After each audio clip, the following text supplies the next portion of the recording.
Hi friends, કેમ છે? તો આજે આપણે બનાવીશું વ્રત માટે સૂકી ભાજી.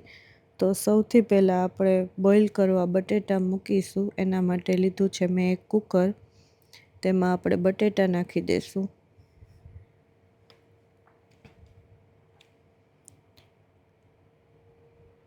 બટેટા નખાઈ ગયા પછી આપણે 1 ગ્લાસ પાણી નાખી અને કુકર બંધ કરી દઈશું.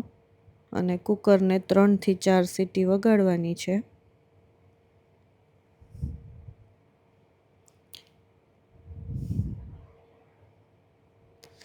સીટી વાગે ત્યાં સુધી આપણે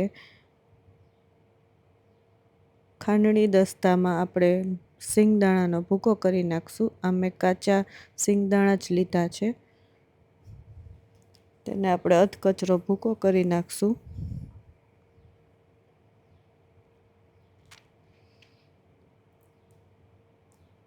તમે જોઈ શકો છો કે આપણો ભૂકો સરસ અધકચરો થઈ ગયો છે.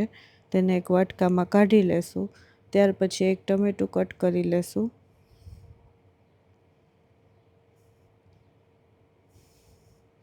ટમેટાને ઝીણું જ સમારવાનું છે.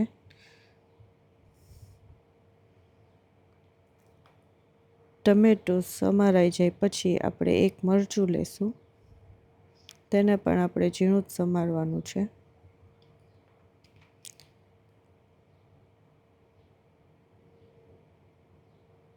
મરચું સમારાઈ ગયા પછી આપણે ધાણા ભાજી લેશું. અને એક લીંબુ રાખી દઈશું. સૂકી ભાજીમાં નાખવા ટાઈમે આપણે એમાં રાખી દઈશું અત્યારે.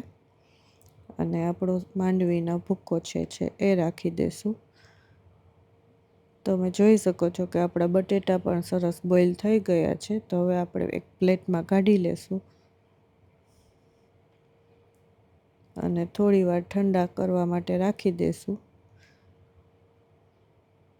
ત્યાર પછી એની છાલ ઉતારી નાખવાની છે.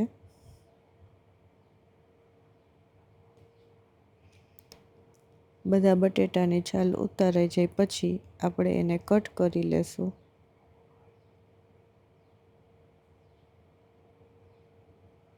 એકદમ ઝીણા કટ નથી કરવાના, મીડિયમ જ રાખવાના છે આપણે.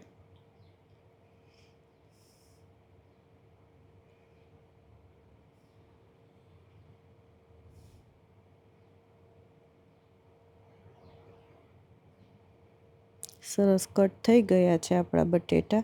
પછી થોડું અમથું તેલ લીધું છે મેં. આપણે ગેસ ચાલુ કરી અને તેલને આવવા દઈશું. તેલ આપણું ગરમ થઈ ગયું છે. હવે એમાં આપણે થોડું જીરું નાખીશું, થોડીક હિંગ અને થોડી હળદર નાખીશું. અને મેં લીધો છે લીમડો અને સૂકું લાલ મરચું, એને આપણે નાખીશું. અને ત્યારબાદ આપણા સમારેલા ટમેટાં એડ કરી દઈશું.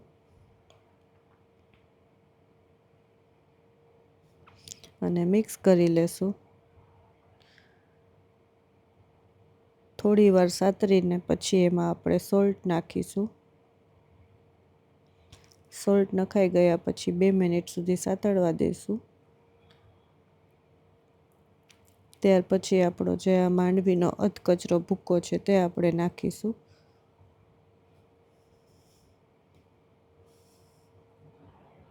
અને થોડી વાર માટે હલાવશું. અને હવે એમાં મસાલા કરશું.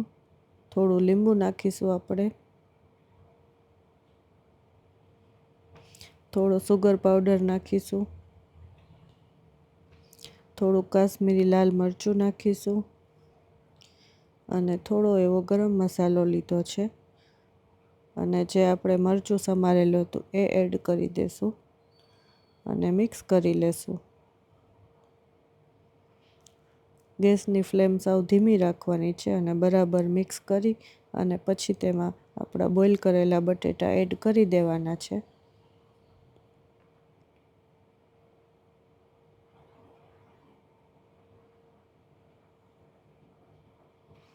ત્યારબાદ એને વ્યવસ્થિત રીતે મિક્સ કરી લેશું.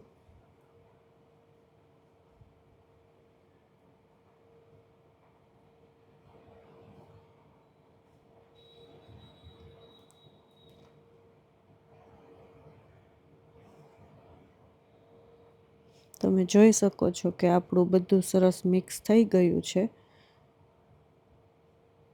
હવે એમાં આપણે છેલ્લે કોથમરી એડ કરી દઈશું. તૈયાર છે આપણી સૂકી ભાજી. તો હવે આપણે એને સર્વ કરીશું.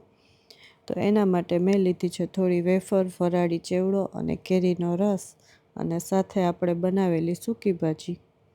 તો રેડી છે આપણી સૂકી ભાજી. તમને મારી રેસીપી કેવી લાગી પ્લીઝ કમેન્ટ કરીને કહેજો. Thank you. Bye bye.